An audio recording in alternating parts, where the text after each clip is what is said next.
Hello artists! One of my favorite art materials to use is oil pastels, and I'll show you why. Here I'm going very light, really delicate lines, but if I want to do a dark, juicy color, I just have to apply more pressure and really push it down there. You can see the difference between my light pressure and my dark pressure. Alright, now we've talked about pressure, we're going to talk about blending. One of the coolest things about oil pastel is that you can blend them. You can make one color fade into the next color.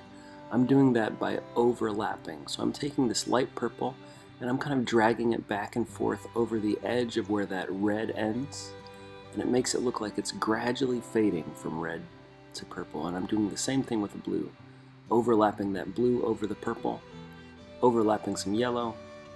You get the idea. The next thing I want to tell you about is cross-hatching.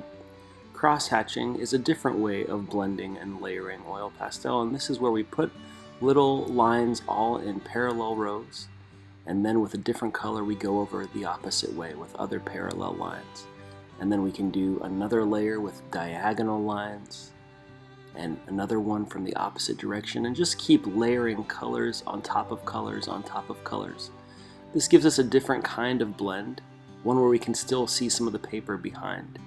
I want to encourage you to fill up the whole page that you're working on. Don't just make a small little area of oil pastel, but really color the whole thing. Make sure all the paper is covered. Because when you do that, you're not just experimenting and blending, you're actually building a composition. You're seeing how all these different areas fit together in one whole picture.